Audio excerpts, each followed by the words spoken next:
ഒരാഴ്ച മുമ്പ് ട്രംപിൻ്റെ ടീമിലെ ഒരു അംഗത്തോട് ഒരു സെനറ്റർ ചോദിച്ചു, അമേരിക്കക്കാർക്ക് വളരെയധികം ആവശ്യമുള്ളതാണ് ഏത്തമ്പഴം, ഞങ്ങൾ വളരെയധികം കഴിക്കാറുള്ള ഇഷ്ടമുള്ള ഒരു ഭക്ഷണമാണ്. ഈ ഏത്തമ്പഴം അമേരിക്കയിൽ ഉൽപ്പാദിപ്പിക്കുന്നില്ല, കൂടുതലും മറ്റ് രാജ്യങ്ങളിൽ നിന്ന് ഇറക്കുമതിയാണ് ചെയ്യുന്നത്. നിങ്ങളിപ്പോൾ ഈ തീരുവ കൂട്ടിയല്ലോ, എത്ര ശതമാനമാണ് ഈ ഏത്തമ്പഴത്തിന് അല്ലെങ്കിൽ പഴങ്ങൾക്ക് തീരുവ കൂട്ടിയത് എന്ന് ചോദിക്കുന്നുണ്ട്. അപ്പോൾ അദ്ദേഹം പറയുന്നു 10% കൂട്ടിയത്. അപ്പോൾ ഈ 10% നിങ്ങൾ കൂട്ടിയ ഈ തീരുവ ആരാണ് നിങ്ങൾക്ക് നൽകേണ്ടത്? അപ്പോൾ ഇദ്ദേഹം പറയുന്നു, അത് നമ്മുടെ രാജ്യത്ത് ഉൽപ്പാദിപ്പിക്കുന്ന ഏത്തമ്പഴങ്ങൾക്കല്ല ഞങ്ങൾ കൂട്ടിയത്, ഇവിടേക്ക് ഇറക്കുമതി ചെയ്യുന്ന ഏത്തമ്പഴത്തിനുള്ള നികുതിയാണ് കൂട്ടിയത്.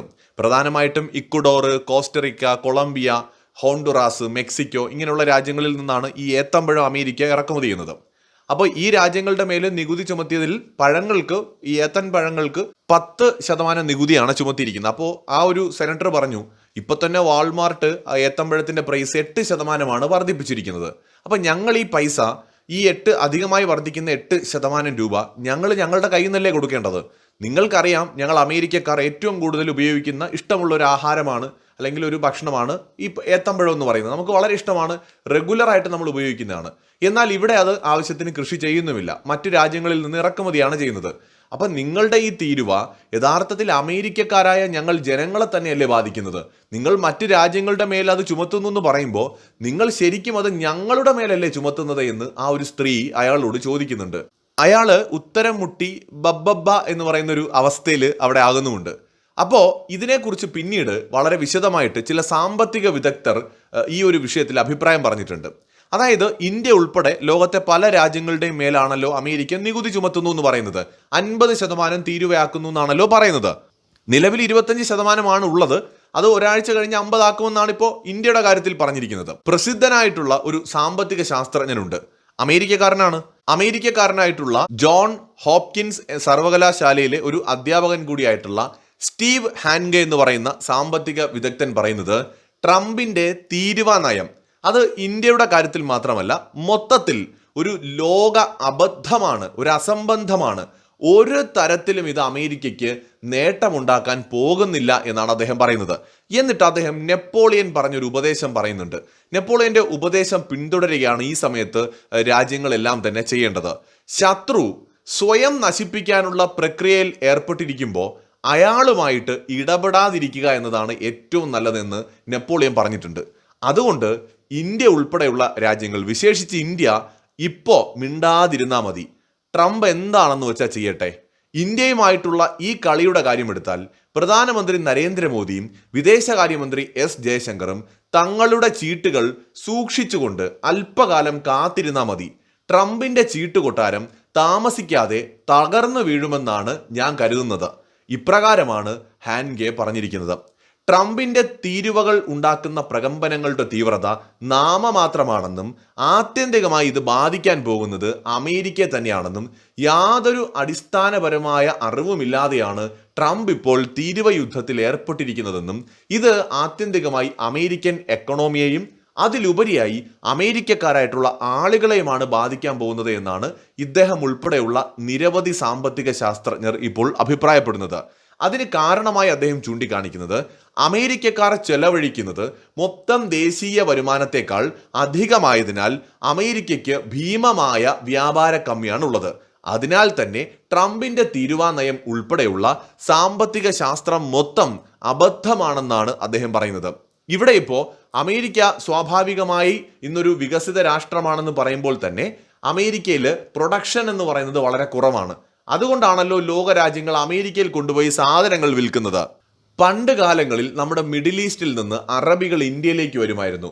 അവിടെ നിന്ന് വിലപിടിപ്പുള്ള വസ്തുക്കൾ, പെർഫ്യൂംസ്, തുണിത്തരങ്ങൾ, ഈ സമുദ്രത്തിൽ നിന്ന് കിട്ടുന്ന കല്ലുകൾ, അങ്ങനെയൊക്കെയുള്ള വിശിഷ്ടമായ വസ്തുക്കൾ, ഇങ്ങനെയൊക്കെ ഉള്ളവ കൊണ്ടുണ്ടാക്കിയ ആഭരണങ്ങൾ, ഇതൊക്കെ ഇന്ത്യയിൽ കൊണ്ടുവന്ന് വിൽക്കുക എന്നുള്ളതായിരുന്നു അവരുടെ ലക്ഷ്യം. അതിനുവേണ്ടി കിലോമീറ്ററുകളോളം, ദിവസങ്ങളോളം സഞ്ചരിച്ച് അവർ ഇന്ത്യയിൽ വരുമായിരുന്നു. അതിന് കാരണം അന്ന് ഇന്ത്യ വളരെ വികസിതമായിരുന്നു എന്നതുകൊണ്ടും ഇന്ത്യക്കാരുടെ കയ്യിൽ പൈസ ഉണ്ടായിരുന്നു എന്നതുകൊണ്ടുമാണ്. അതുപോലെ ഇന്നത്തെ കാലത്തെ വികസിത രാഷ്ട്രങ്ങളാണ് യൂറോപ്പും US ഒക്കെ. ഞാൻ യൂറോപ്പിനെ ഒരു രാജ്യമെന്ന നിലയിൽ പരിഗണിക്കുന്നത് ഒരുപാട് രാജ്യങ്ങളുടെ ഒരു കൂട്ടായ്മ ആയതുകൊണ്ടാണ്, പറയാൻ എളുപ്പത്തിനുമാണ്. അപ്പോൾ യൂറോപ്പും അമേരിക്കയും ഇന്നത്തെ ഏതൊരു രാജ്യത്തിൻ്റെയും ഒരു ബിസിനസ് സംരംഭകന്റെയും ഡ്രീം ആയിട്ടുള്ള ഇന്റർനാഷണൽ മാർക്കറ്റാണ് പ്രത്യേകിച്ച് അമേരിക്ക. കാരണം അവിടെ പ്രൊഡക്ഷൻ പലതും വളരെ കുറവാണ്. അവർ വളരെയധികം കൺസ്യൂം ചെയ്യുന്ന ഒരു രാജ്യമാണ്, വിദേശത്ത് നിന്ന് ഇറക്കുമതി ചെയ്യുന്ന രാജ്യമാണ്. അപ്പോൾ അവിടെ ന്യായമായി ഒന്ന് ചിന്തിച്ചു നോക്കുക, 25% നികുതി ഇന്ത്യയിൽ നിന്നുള്ള ഉൽപ്പന്നങ്ങൾക്ക് അമേരിക്ക ചുമത്തുകയാണെങ്കിൽ, ഉദാഹരണത്തിന് ഫാർമസ്യൂട്ടിക്കൽ ഉൽപ്പന്നങ്ങളുടെ കാര്യം എടുക്കുക. ഇതുവരെ അമേരിക്ക ഫാർമസ്യൂട്ടിക്കൽ പ്രോഡക്റ്റുകളുടെ മേൽ നികുതി ചുമത്തിയിട്ടില്ല എന്നത് പ്രത്യേകം ശ്രദ്ധിക്കണം. ഇന്ത്യയിൽ നിന്ന് 100 രൂപയ്ക്ക് വിൽക്കുന്നതിന് വേണ്ടി അമേരിക്കൻ വിപണിയിലേക്ക് എത്തുന്ന ഒരു ഉൽപ്പന്നം, ഒരു മരുന്ന്, ഈ മരുന്ന് ഇന്ത്യ 100 രൂപയ്ക്ക് വിൽക്കാൻ വേണ്ടിയിട്ടാണ് അവിടെ കൊണ്ടുപോകുന്നത്. പക്ഷെ ട്രംപ് 50% നികുതി ചുമത്തിയാൽ അത് 150 രൂപയ്ക്ക് അവിടെ ഉള്ള ഒരു അമേരിക്കക്കാരന് വാങ്ങാൻ പറ്റൂ. പൈസ ഉള്ളവരെന്ത് ചെയ്യും? 150 രൂപയ്ക്ക് അത് വാങ്ങും.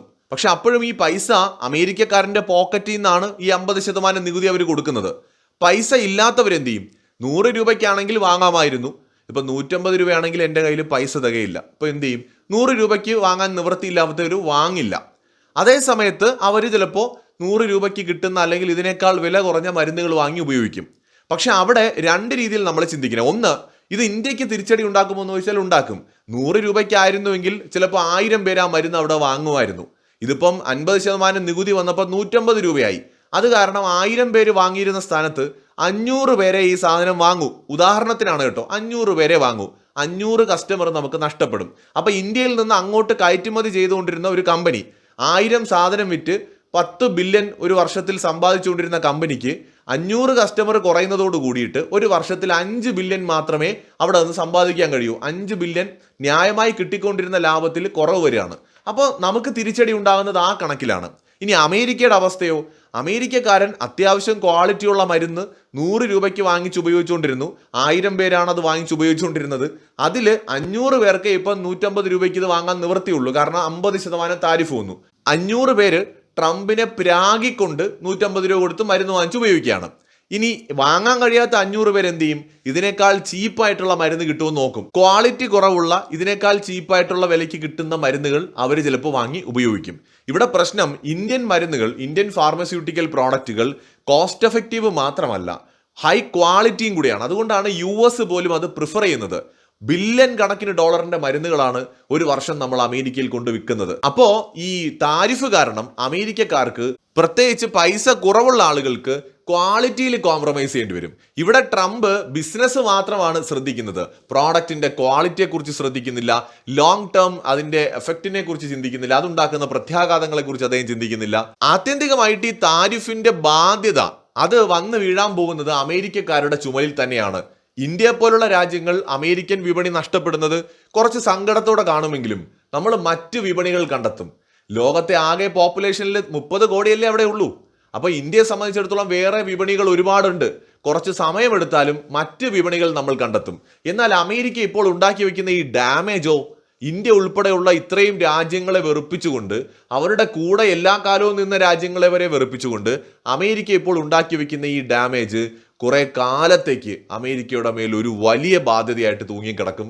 കാരണം ഇത് അമേരിക്കയുടെ മേലുള്ള വിശ്വാസം നഷ്ടപ്പെടുത്തി, അമേരിക്കയോടുള്ള സൗഹൃദം നഷ്ടപ്പെടുത്തി, അമേരിക്കയുമായിട്ടുള്ള ബിസിനസ് ചെയ്യുന്നതിനെ കുറിച്ച് ഒരു 100 വട്ടം ആലോചിക്കാൻ കമ്പനികളെ പ്രേരിപ്പിക്കുകയും ചെയ്യും. യഥാർത്ഥത്തിൽ ട്രംപ് താൻ കൂടി ഇരിക്കുന്ന കൊമ്പാണ് മുറിച്ചുകൊണ്ടിരിക്കുന്നതെന്ന് അറിയുന്നില്ല. ഇന്നിപ്പോ അമേരിക്ക മയപ്പെട്ടു എന്ന് പറഞ്ഞ് നമ്മുടെ വാർത്തകളിലൊക്കെ വരുന്നുണ്ട്. അതായത് ഇന്ത്യയുമായിട്ട് നമുക്ക് വീണ്ടും വ്യാപാര ചർച്ച പുനരാരംഭിക്കാം, നമുക്ക് ആലോചിക്കാം, എന്തെങ്കിലുമൊക്കെ നമുക്ക് ചെയ്യാം, വിട്ടുവീഴ്ച ചെയ്യാം എന്നൊക്കെ പറഞ്ഞ് അമേരിക്ക വന്നിട്ടുണ്ട്. കാര്യം എന്താണ്? ട്രംപ് പറയുന്നത് പോലെ താരിഫ് നടപ്പിലാക്കിയാൽ അതിന്റെ ഏറ്റവും വലിയ ബുദ്ധിമുട്ട് അമേരിക്കയ്ക്ക് തന്നെയാണ് ഉണ്ടാവാൻ പോകുന്നത്. മാത്രമല്ല അത് വലിയ ഡാമേജ് ഉണ്ടാക്കുമെന്നേ രാജ്യങ്ങൾ തമ്മിലുള്ള റിലേഷനിൽ. US തിരിച്ചറിയുകയാണ്. ട്രംപ് വിചാരിച്ചത് 25% എന്ന് പറയുമ്പോൾ ഇന്ത്യ മുട്ടുമടക്കും, അല്ലെങ്കിൽ 50% എന്ന് പറയുമ്പോൾ മുട്ടുമടക്കും. അങ്ങനെ മുട്ടുമടക്കില്ല. ലോക രാജ്യങ്ങൾ അമേരിക്കയുടെ ചൊൽപ്പടിക്ക് നിൽക്കുന്ന കാലമൊക്കെ കഴിഞ്ഞു. അമേരിക്കയുടെ സാമന്ത രാജ്യങ്ങൾ കിട്ടുമായിരിക്കും, പാകിസ്ഥാനെയൊക്കെ പോലെ. സ്വതന്ത്ര പരമാധികാര രാഷ്ട്രങ്ങളെ ഒന്നും കിട്ടില്ല. അതിനിത്തിരി പാടുപെടേണ്ടി വരും. ഇപ്പൊ എന്താണ് സംഭവിക്കാൻ പോകുന്നത്? ട്രംപ് മുട്ടുമടക്കും. ഇത് എഴുതി വെച്ചോളൂ. കുറച്ച് ദിവസത്തിനകം ട്രംപ് മുട്ടുമടക്കും, ട്രംപ് താരിഫ് കുറയ്ക്കും, ട്രംപ് താഴോട്ട് ഇറങ്ങി വരും. 50% നികുതി എന്നുള്ളത് 10%, 15% ആക്കി കുറച്ചുകൊണ്ട് ഡൊണാൾഡ് ട്രംപ് തന്നെ ഇപ്പോൾ ഈ ഉണ്ടാക്കി വെച്ച പ്രശ്നങ്ങൾക്ക് പരിഹാരം ഉണ്ടാക്കും. ചിലപ്പോൾ താരിഫ് ഇല്ലാത്തൊരു ഫ്രീ ട്രേഡ് അഗ്രിമെന്റിലേക്ക് പോലും കാര്യങ്ങൾ പോകാം. നമുക്ക് കാത്തിരിക്കാം, നമുക്ക് നോക്കാം എത്ര വരെ ഡൊണാൾഡ് ട്രംപ് ഈ കളി കളിക്കുമെന്ന്. ഇത് അമേരിക്കയെ ബാധിക്കുന്ന കാര്യമാണ്. നോക്കൂ, ഏത്തപ്പഴം തിന്നാൻ നിവൃത്തിയില്ലെന്ന് അമേരിക്കക്കാർ പറയുന്നു. ഇത് ഇന്ത്യയിൽ നിന്നുള്ള പ്രോഡക്റ്റുകൾക്ക് 50% താരിഫ് കൂടി പ്രാബല്യത്തിൽ വന്നു കഴിഞ്ഞാൽ അമേരിക്കക്കാരുടെ അവസ്ഥ ആലോചിച്ച് നോക്കൂ. 120-140 ബില്യൺ US$ പരസ്പരം വ്യാപാരം ചെയ്യുന്ന രാജ്യങ്ങളല്ലേ ഇന്ത്യ അമേരിക്കയും. ഇത്രയും കോസ്റ്റ് എഫക്റ്റീവ് ആയിട്ട് വേറെ ഏത് രാജ്യത്ത് നിന്ന് ഇവർക്ക് വാങ്ങാൻ പറ്റും? അപ്പോൾ ഇത് അമേരിക്കൻ പ്രസിഡന്റ് സ്വയം വരുത്തി വെച്ച വിനയാണ്. അതിന് വലിയ വില അദ്ദേഹം കൊടുക്കേണ്ടിയും വരും. മറ്റൊരു വീഡിയോയുമായി വീണ്ടും വരാം.